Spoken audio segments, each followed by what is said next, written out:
గురూజీ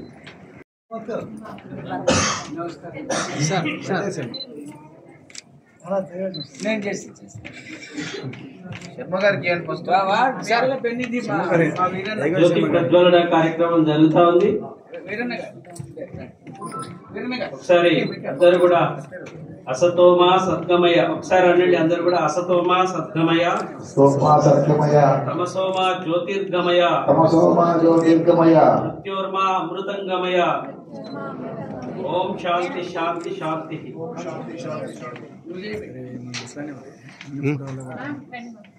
కిరణ్ ఈ స్థానం జరిగి కొంచెం వెనకవో అవి ముట్టలో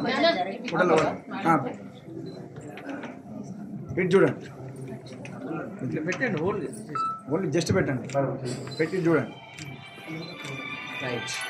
కిరణ్ నువ్వు కూడా ముట్టుకో ఒకసారి, నువ్వు కూడా జ్యోతి చూడండి, కలిపి మేడం మీరు కూడా పట్టుకోండి, ఇది చూడండి. రైట్, ఇది పిక్ సూపర్ అనసి వద్దు సార్ రాలేదు.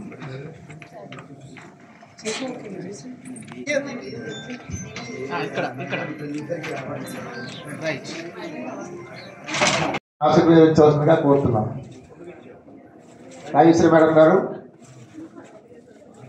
ఈమె మేడం గారు కొన్ని సంవత్సరాల నుండి అనాథలు, పేదలు, వృద్ధులకు ఒక ఆశ్రమాన్ని నడిపించుకుంటూ తన జీవితాన్ని సమాజానికి అంకితం చేసినటువంటి మేడం గారు ఈ రెండు విషయాలు చెప్పాల్సిందిగా కోరుతున్నాను.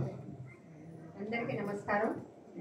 ఒకటిపల్లి ఆల్విన్ కాలనీలో వృద్ధాశ్రమం నడిపిస్తున్నానండి. మాలో కూడా వికలాంగులు ఉన్నారు, ఒక 10 మంది. మానసికం సంబంధించిన వాళ్ళు కూడా ఉన్నారు, బెడ్డెడ్ వాళ్ళు ఉన్నారు. టోటల్గా 75 మెంబర్స్ ఉన్నారు. అంటే ఎక్కువ మాకు అంటే పోలీస్ స్టేషన్ నుంచి, రోడ్డు మీద, గాంధీ హాస్పిటల్ అక్కడి నుంచి ఎక్కువ కేసెస్ వస్తాయండి. సో మేము ప్రజెంట్ రెంట్ హౌసెస్లోనే ఉన్నాము. గత ఒక 5 years బ్యాక్ నేను సొంత ల్యాండ్ తీసుకున్నాను. అక్కడ ఒక 2 షెడ్ వేసాను. అక్కడ కూడా కొంతమంది నివాసం ఉంటున్నారు. నాకు బ్రదర్ షణ్ముఖ్ గారు కొంతకాలంగా తెలుసండి. ఈ కార్యక్రమానికి నువ్వు రావాలని చెప్పారు. ఏదో నా వంతు సహాయం కూడా ఏదో కొన్ని బెడ్షీట్లు ఇవ్వడం జరిగింది. అలాగే మా దగ్గర కూడా కొన్ని చిన్న చిన్న లోటుపాట్లు ఉన్నాయి. అవి కూడా నేను ఈ ప్రోగ్రామ్ అయినాక విన్నవించుకుంటాను.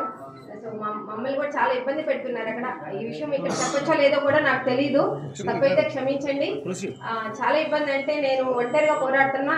నేను అంటే సింగిల్ అండి, నేను అన్మ్యారీడ్.